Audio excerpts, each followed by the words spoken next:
Welcome to the Metal Mixtape here on KSQ's 89.5 FM Ashland, Oregon, at 5.1 FM Medford, Oregon. Stream online on kskq.org. It's the boy, it's the time, DJ Ramo. I am beyond honored to seriously have. I am kind of fanboying over here because I've been playing guitar 22 years myself, and this guy is just one of the most craziest riff masters out there. One of the craziest just solo artists out there. One of the craziest musicians of our generation, the one and only Gabe Mangold from Enterprise to Earth and Dead Icarus. What is up, Gabe? Oh, not much, man. Thank you for having me. Yeah, stoked to be here.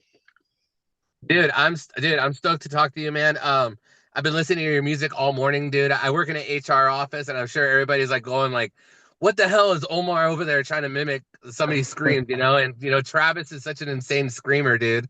You know what I mean? So I'm walking around in a suit in my office. I'm just like, and I can't do it, obviously. You know what I mean? But But dude, Gabe, before we dive into the new album, before we dive into the tour, dude, I kind of want to just get to know you a little bit, man. You know what I mean? The way you shred, the way you write, the way you orchestrate these songs, dude, it truly minds blown me a whole lot, dude. Like at an early age as a kid, like when you first started doing music, did you always have like these type of structures in your head, or is that something you built up to as a musician growing up? Well, I guess as far as like me as a kid learning music and whatnot, my dad's also a musician. He's a singer, plays Okay. saxophone, plays guitar. So I grew up in a Oh, wow. house full of music, if you will. And my first show he took me to see, I was 5 years old, and he took me to see Kiss when I was five. So that was my impression of rock and roll, was like, fire and blood and shooting rockets out of his guitar and like all that fun fucking stuff. So I grew up on classic rock, like Van Halen, Stones, all that stuff. That's what he brought me up on. But when I was a teenager is when I discovered metal. Discovered like Metallica and Pantera, like in my early teens or something like that. And as soon as I heard like Master of Puppets, like the song and the album and Injustice for All, it was kind of like over for me. For then, I was just like hooked with like all that kind of stuff, and always been a fan of like the longer song structures as Metallica had on those two Yep. albums. But was also a fan of like super heavy riffs and thrash like that Pantera used to do. Honestly, like Dimebag, if I could sum up my major influences in one guy, it'd definitely be Dimebag, just because like he was a riff master, but also like could just rip so hard on any given solo over any riff. I Yeah. also grew up on blues as well. Stevie Ray Vaughan is probably one of my second or third favorite guitarists of all time too. Grew up on lots Yeah. of rock and blues and jazz and all that stuff too. So that stuff was always like a massive influence to me as well. Yeah. That's absolutely awesome. And it's crazy how like how we still go back to our roots when it comes to our influences, you know what I mean? Like the Absolutely. blues and all that, because like learning like some blues scales, it's like doing that heavy metal, you just have to play it really fast, add some distortion, get a little gritty with it, and you got heavy metal right out of the blues. Yeah.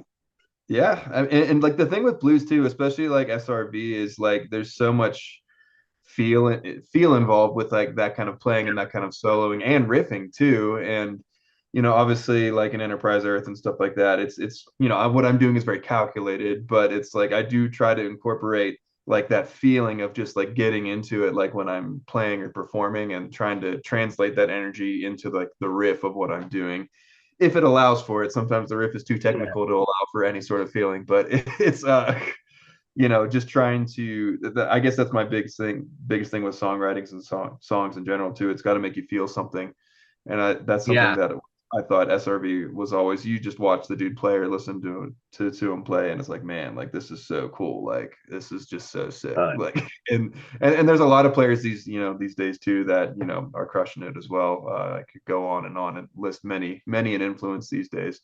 Many of them are not metal players, honestly. Many of them are like bluegrass or jazz or rock or something like that. But yeah, it's fun. does it ever blow your mind, like looking back when you were younger, getting influenced by your dad and Metallica and Pantera to where you're at now, where like you released all these albums with Enterprise Earth, you've just played all over the world and you've experienced all these things. Like, do you ever look back on it and go like damn, Gabe, like you just like worked yourself to the ground, like looking back, like What was that experience like? Do you think little Gabe would have thought older Gabe would be doing all this crazy stuff, putting out these incredible technical albums and just playing these sick shows? uh like 16-year-old me would like nut or have an aneurysm if he knew what I was doing now. Like, I mean, with yeah, everything that's been going on Enterprise Earth, Dead Icarus getting to work with Alex Matreyu, and then more recently, this is like just public, I'm also the new guitarist of Devil Driver now too, so now like six. Yeah, Whoa! this is like brand new information, so like Oh it's man, dude, I yeah. I I, I So, interviewed Dez 2 years ago, dude, and he oh, couldn't be. sick. He was so freaking nice, dude. So Oh, he's dude. Des is great. This has been like a long process. Like, it's been in the works wow. for a while now. But that too, but just to sum up, yeah, 16-year-old me would be like, fucking be like, what the fuck, like, holy shit. But it's just, looking back over the journey over the course of time, it's been like a natural progression. It's just been fun, just going with whatever feels best, go with where I'm directed, and just trying to have a good time doing what I love. At the end of the day, that's all I'm doing here is just having a good time and trying to make a living, meager as it may be, doing what I love. So, Dude, I absolutely love it, dude. That is so freaking cool. We're gonna have to email Blabbermouth after this. I'm just oh, joking. sure. Yeah. but but dude, no, that's so freaking that's absolutely crazy, dude. That just that blows my mind.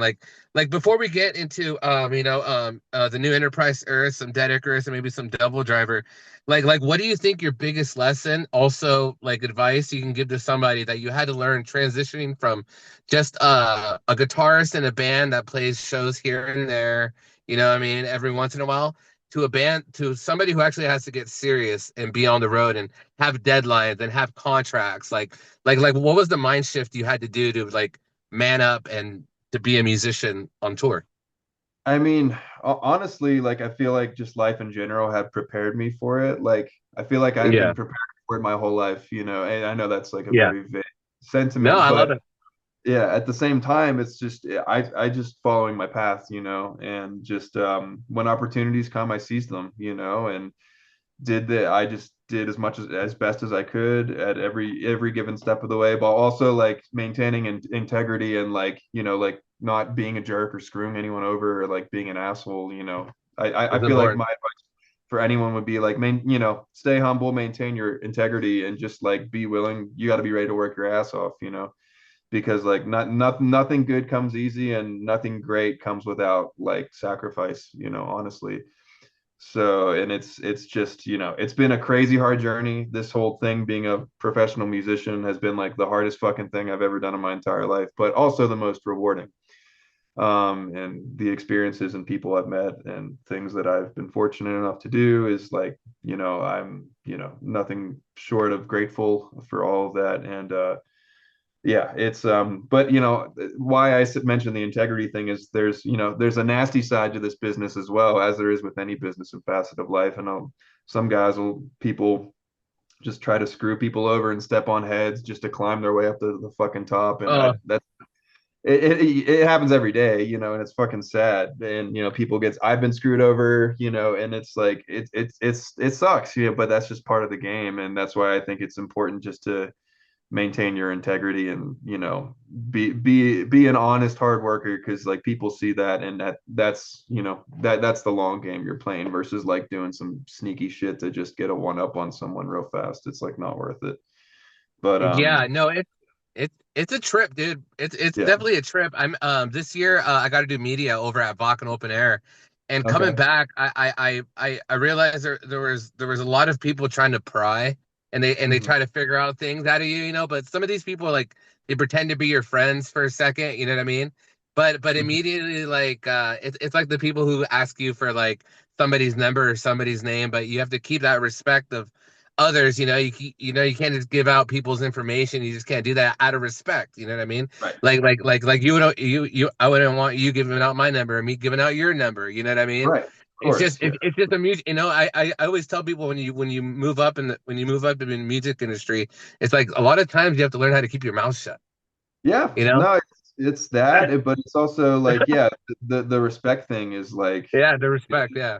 there's so many people in this industry in particular that are like, act like your best friend to your face and then screw you over behind your back without thinking twice, like, and it's such a weird thing. I don't know if it's just because we're all scrambling over pennies in this kind of industry. It's not like, yeah, people make money obviously, but it's like so hard to get there that people are willing to claw over anyone to get there or screw you over, or like, I don't know if it's like the fame thing where people are just so desperate to be famous or some weird whatever weird shit like that that they'll screw someone over to get there. And it's, I don't know. It's a weird. It's the music business is like a weird, nefarious place, but there's also like lots of like wonderful, amazing people, in the middle of it too.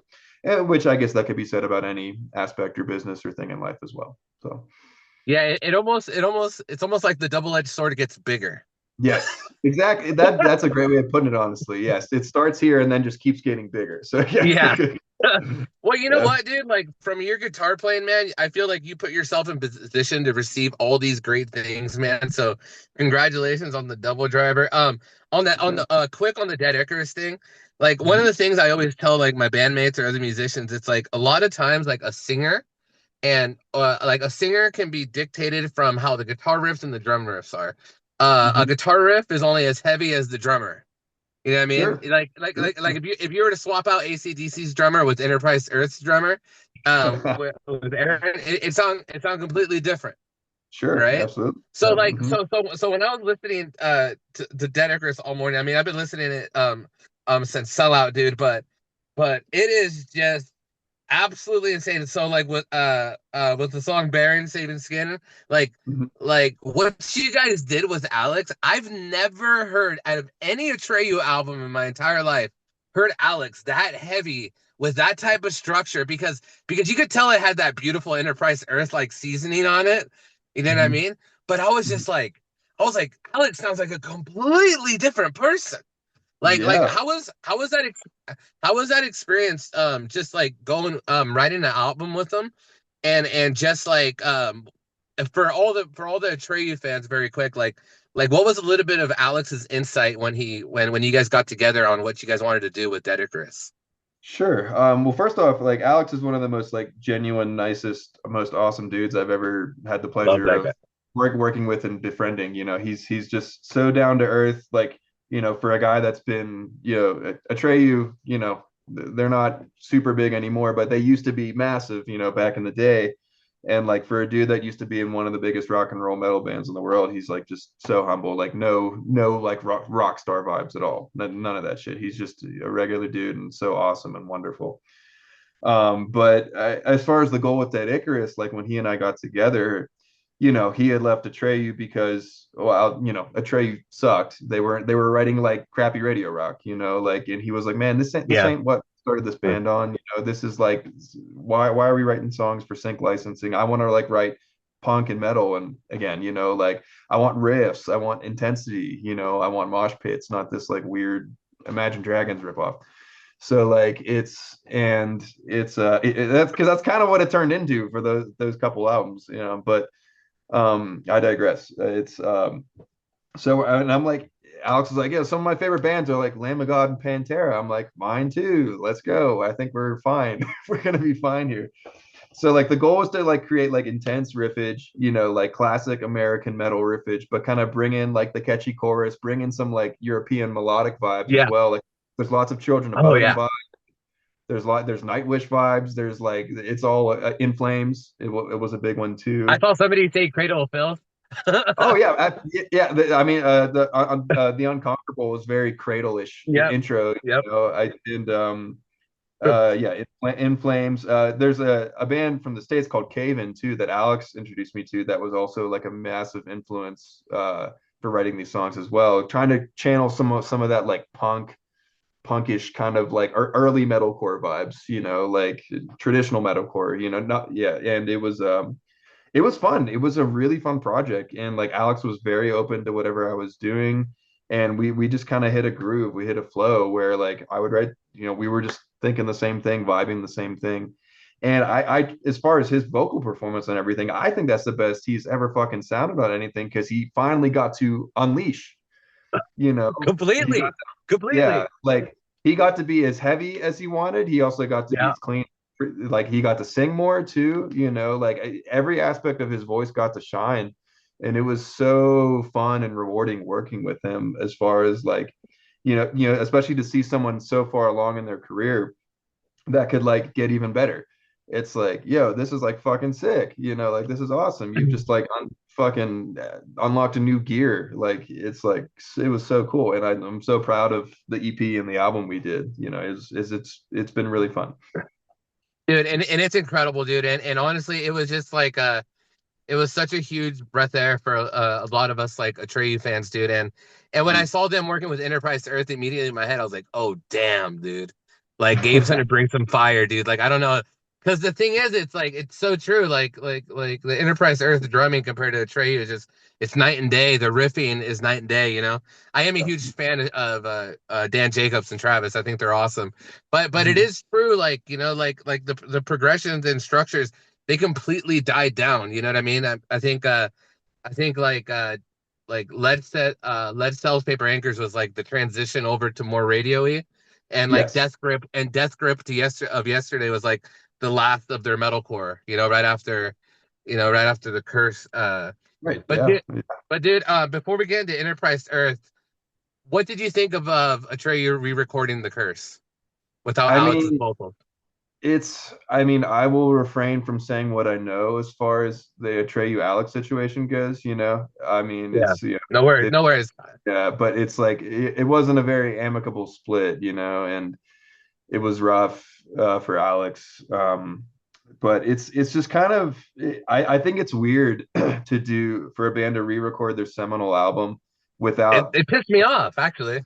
and that's what like if you look at the fucking comments on that, or on the comments of when they did the curse like 20-year show or whatever the fuck it was in California, everyone was like, how the fuck do you do this without Alex? How do you do this without Alex? How do you do it without the guy that was the front man that wrote the songs? Like obviously Brandon did the singing, but it's like, yo, like Alex wrote like the lyrics for that shit, and like did like he was a part of that band and like a vital part of that band.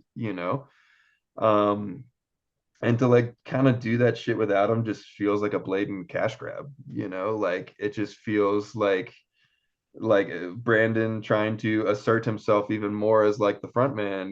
Like who is this Alex guy? Like it just feels weird. It feels contrived and not disingenuine. So yeah. For sure. I appreciate your honesty, man. Yeah. It's not every day you get to talk to somebody who worked directly with Alex. So Yeah. I appreciate that, dude. Yeah. But dude, It, Enterprise Earth, dude. The shred masters of this new album, dude.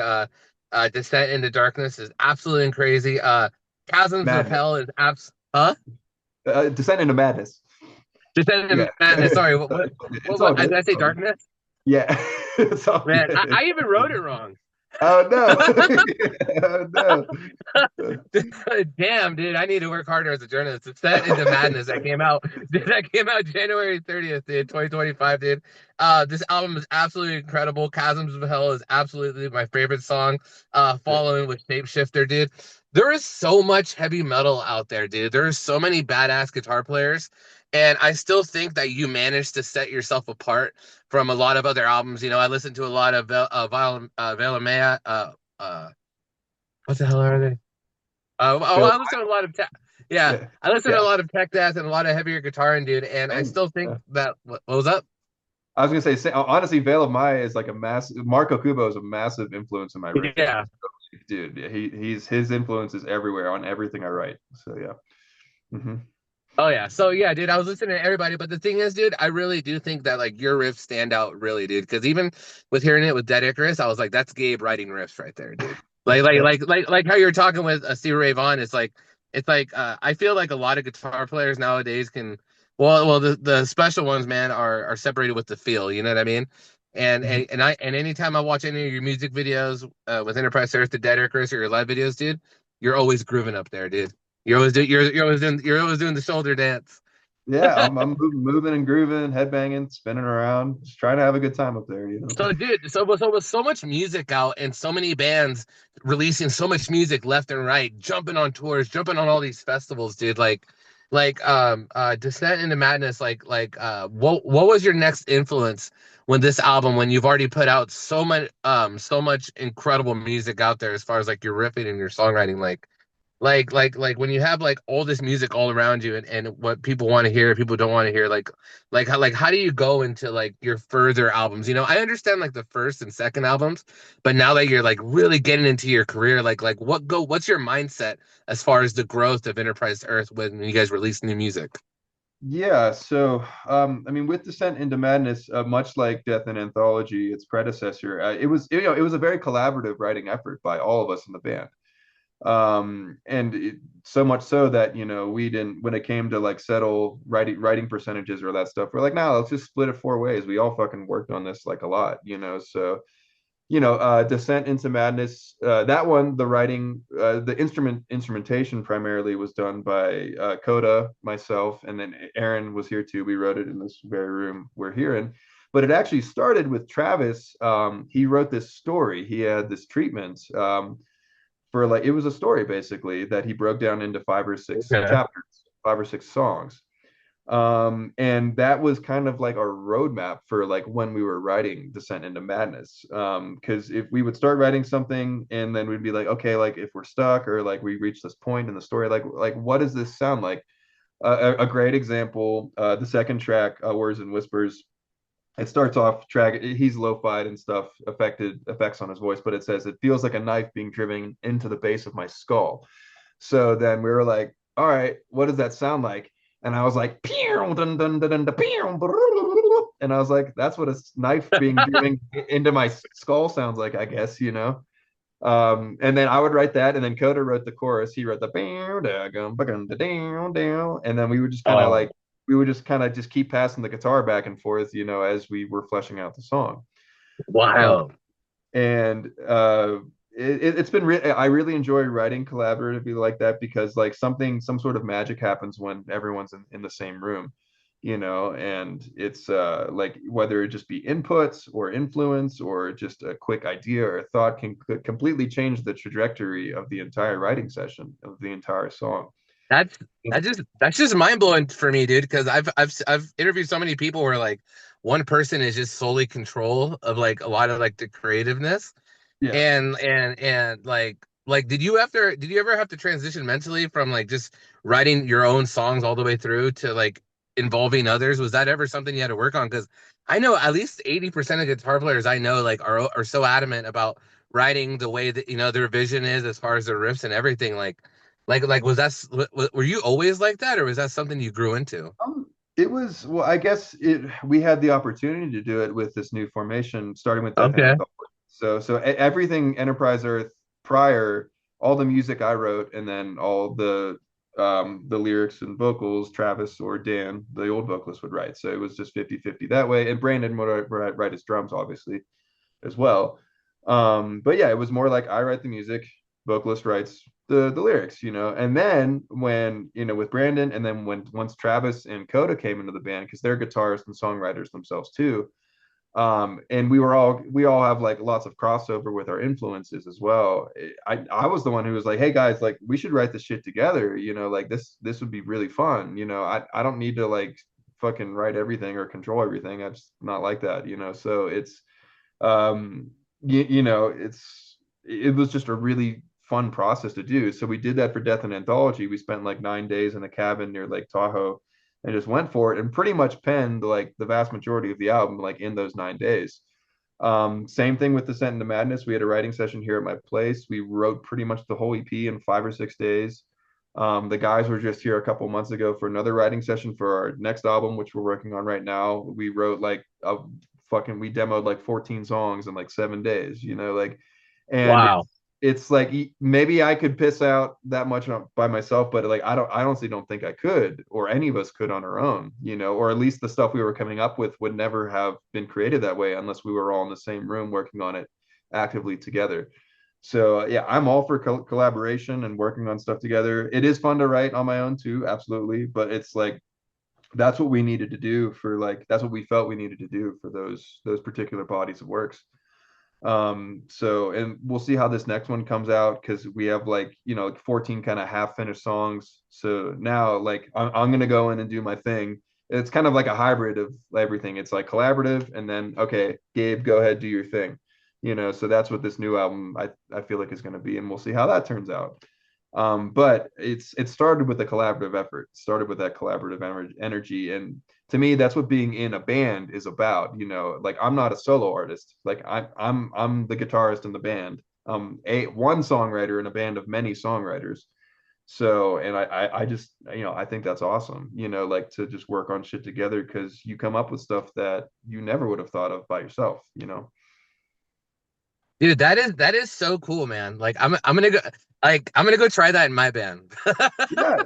I No, mean, because that that's the whole point of being in a band is to like yeah. hang out with your boys and have friends and write riffs. And it's like, that's what being in a band is to me. It's like you're a group, you're a band, you're not like one guy.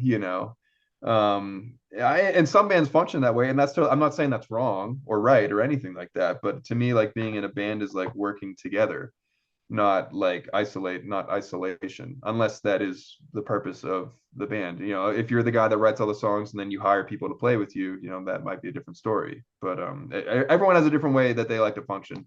Maybe some bands operate better with there's one guy doing everything and then everyone else just plays. But yeah, Yeah. to me, being in a band is a collaborative effort. Dude, I absolutely love that, dude. And what's also awesome is that like when it's a collaborative effort, it's like when you guys do perform these songs on stage, there's more everybody's really proud, you know what I mean? That Right. everybody put in that work together instead of like I mean, like we were talking earlier, like yeah, it is cool if somebody writing the whole thing, but at the end of the day, it's like it's cool that like we all get credit for the school project instead of, one guy doing all the Yeah, work, you know? for So, sure. dude, that is so freaking sick, dude. And yeah, dude, I can't wait for the new album. I can't wait for Devil Driver. That's gonna be absolutely sick, dude. Like you got to be cheesing for that, right? Oh, dude, it's that whole thing has been so cool. It's been so hard to stay quiet about that too, just because I've been so excited about it. But I played my first show with them last weekend at Louder Than Life at a festival. So they're like, there's posts and stuff now, and then I think the formal announcement is coming very soon. We're playing Aftershock Sunday, and I think it's coming then. But we have a So, lot of stuff so, going on. so, Yeah, so, Gabe, should I release this interview on Monday then? yeah. Monday's fine. So O- yeah, Okay, cool. yeah. Because if I release it now, I'm friends with a couple social media outlets. They're gonna be like, we're all over this. Right. Yeah, I would say if you wait till Monday, it's fine. But it's like not like like there's photos and videos of me playing with them last week. It's all good. Like so. I think the plan is to release it like Monday or announce it Sunday Well, or something. well, hey, you know what? You freaking deserve it, man. You are a madman of a guitar player and of a songwriter, and that is so cool, dude. Ugh! Oh, As just oh yeah. as somebody who works in that industry, dude, I'm just fucking so cheesing for you, dude.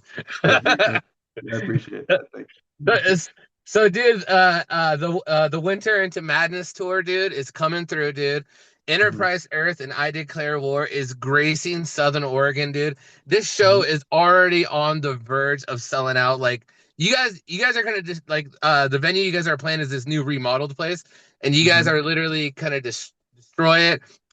Everybody on social media is already talking about how this is gonna be the biggest metal show of the year for Southern Oregon, dude. You know what I mean? Fuck yeah. Enterprise Earth and I Declare War. I don't know. It's gonna be crazy, man. But for all the fans out there that have already bought their tickets and are going to buy their tickets, what can they expect from Enterprise Earth, dude? When you guys show up to Medford to just do what you guys do? Oh, dude, I'm so stoked because, well, it's the first time we've played Southern Oregon. The closest we've played is Bend. We've never played Medford or Ashland, that area. I spent a lot of time in Southern Oregon. I have friends that live in Ashland too, so I'm all too familiar with the area. But dude, Yeah. I have really enjoyed playing in industry terms, we would call this like a B market or a C market show or something like that because it's a smaller Mhm. population. Yeah. But we've been playing like we played like Missoula, Montana a couple times the past couple years, like Boise and like other like smaller markets, and the shows like pop off so hard because it's like everyone there is just so stoked. Because like it's like there's clearly a metal metalhead population and fans there that are like want to go to metal shows, but you don't want to drive 3-4 hours to Portland or somewhere else, like. So it's and when we were booking this, I was like, all right, we only have a week. We don't have a lot of time. And but like where can we hit? Where can we go? Like, okay, we'll start in Sacramento. NorCal is kind of like no man's land unless you play Reading or something like that. And then where can we hit between Sac and Portland? And we're like, and my agent was like, yeah, I can get you a show in like Medford. I'm like, fuck it, yeah, let's do it. That sounds great. And I honestly, I think Medford, this show is like selling faster than any other show we have on the tour right now, which is like kind of crazy. So like, I am honestly looking forward to that show the most out of every You, single you show on the tour. So you know yeah, what the thing is, dude? I'm the promoter of the show. right, I book festivals. I've been doing it for years. And yeah, one of the things, dude, is like all the bands are working their tails off. So I just want to say that too. And also, that, people just love you guys, dude. When we announced Enterprise Earth, people are like, "What the living hell, bro? Like, holy crap, dude!" And they're like, "You're gonna put them over there in that room?" I'm like, dude, imagine people crawling all over each other. You know what I right, mean? Like this is like perfect like videotape music video atmosphere, dude. It's gonna look exactly. disgusting, dude.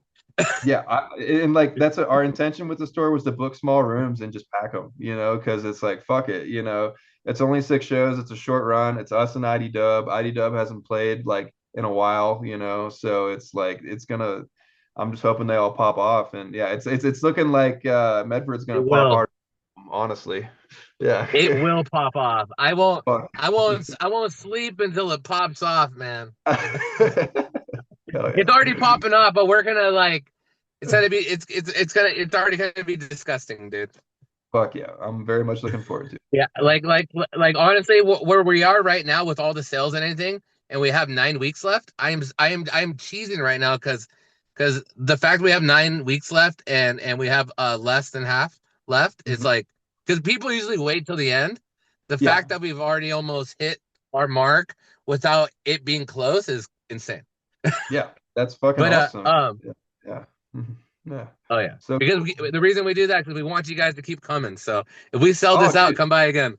That's what I'm saying. And like that's the thing. Like when like I said, like we love playing like smaller markets just because it's like people there are just so stoked. And it's like the shows are fucking awesome. Like again, like Missoula, Montana, when I mixed and produced a band from up there, and then my buddy was like, dude, you gotta play Missoula. Like there's so many metalheads here. It would do great. And I was like, I don't know, like Montana, like metal shows. I never see anyone play Montana for a metal show. He's like, no, dude, trust me. And we had an off day on the Paleface tour we were on 2 years ago now, and it was an off day between Spokane and Calgary, Oh or wow. Edmonton. Yeah, and it was like Missoula's right in between. And I was like, it's a Monday. Normally you don't book shows on Mondays because it's a Monday, right? So it's like, well, I was like, fuck it. He was like, I'll book you guys. I'll get you the best guarantee I can get you. I'm like, fuck it, cool. And like you're saying, a lot of people wait till the last minute to buy tickets, and like pre-sale was like a little iffy. I'm like, oh, I don't know. There was like 40, 50 pre-sale, and then like a day before it was like 90 pre-sale. I'm like, oh, okay, we'll have 100 people. Cool, it'll be fun, whatever. And then day of show, we had 250 people. So and it was like insane. Like it was like ridiculous. It was one of the like my favorite shows I've ever fucking played. So then we were like, okay, we got to come back here. So then on our headliner, we told our agent, yo, you need to book Missoula on a weekend this time. Like, so because it was so much fun. So that's what I'm hoping that happens here in fucking Medford, and then we'll come back to Medford every fucking time we can. So yeah, Oh yeah. yeah. Oh yeah, God is my witness. It's happening. All right, Gabe, Gabe, before we end the interview, can I ask you three fun questions? Shoot, yeah, go for it. All right, I have to do this because I saw the Moltres shirt in your guys' website. So I Yeah. gotta ask, who's your favorite Pokemon? Oh, dude, that's so hard. All right, give me three. Give me three. I can give you mine if it helps. Number one's Raichu. Number two is Lugia, and number three is Venusaur. And Okay, I have all so those cards. I'm just gonna stick with the original 150 or 151, because I don't even know what's beyond that at this point. But Yeah. I'm gonna go with Gyarados. I am gonna go with Snorlax, because like if you got a level 100 Snorlax, you ain't fucking. No one's fucking with that. So like, um, And then, oh, dude, this honestly probably Zapdos or Moltres. It'd probably be a tie between one of those guys. So and of course Charizard. You know who doesn't love Charizard too? So Yeah, he's the king. yeah. I love it. I love it. What is one style of music that you love and sing to that is furthest away from Enterprise Earth, Ooh. stylistically wise? Oh God, that's hard. I mean, I like everything. I mean, but the thing is, I listen to a lot of bluegrass, and I'll say Okay. bluegrass, but with a caveat, there is so much crossover between bluegrass and folk and metal, like more than you would think. And it's just because Hmm. bluegrass is technical, a lot of those players fucking rip, and Yeah, sing, like play really, but there's a lot of crossover, like a lot of, bluegrass bands, famous bluegrass bands used to play in metal and punk bands, and then they got into folk because there's still like that energy like about it, there's still that energy, there's still the technicality and musicianship about it too. So yeah, I listen to a fuck ton of bluegrass, like Billy Strings, Trampled by Turtles. I love that shit. So, but that I say that because people would think it's not connected to metal, that it's far away from metal, but it's actually way more connected than you would think. I like it. Mhm. I like it. If you could choose your death, but it had to be by somebody in a horror movie, who would you choose to kill you and how would they do it? Oh man.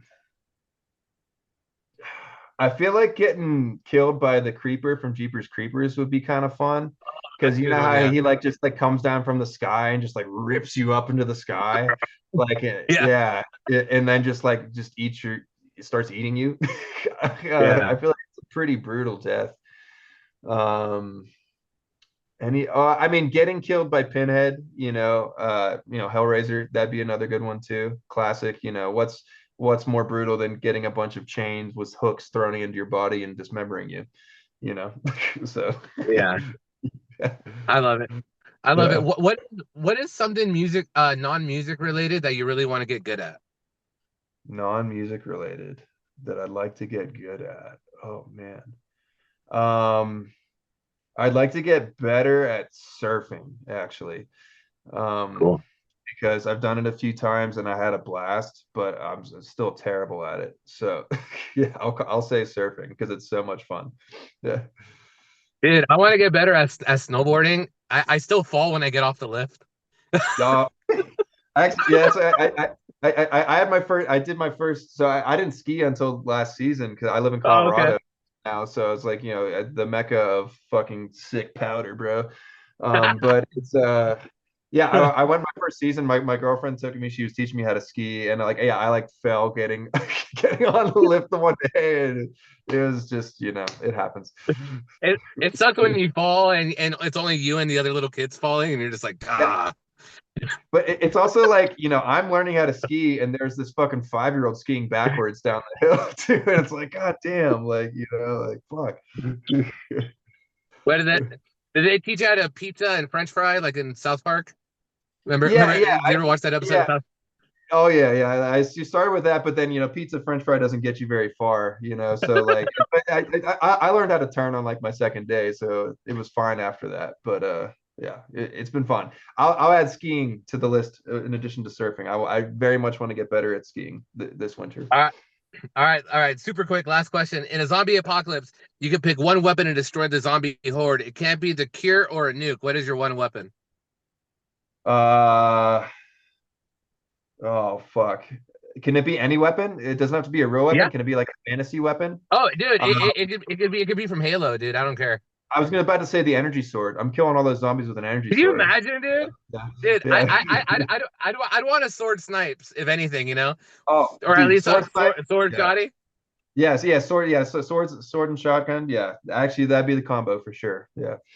Dude, that is so sick. Dude, Gabe, thank you so much for spending time with me today, dude. I can't wait for everybody to hear this interview. Everybody, please go listen to Descent into Madness. And also, Enterprise Earth is coming to Medford December 12th. Get your tickets because we're trying to sell them out 5 weeks before. We're not waiting till the last day. So you Yeah. better get your tickets now, and it's gonna be insanely packed. Bring some water. Bring like I don't know, maybe a helmet, because I know we have a big hardcore scene here, and Yeah. I already know there's like 6 people that want blood, like enforcers. So Dude, I, it's I'm so excited to see what people do during I Declare War set. Like if that's the case, because like they're more like beat down breakdown than we are. So it's like there's getting violent, I'm sure. So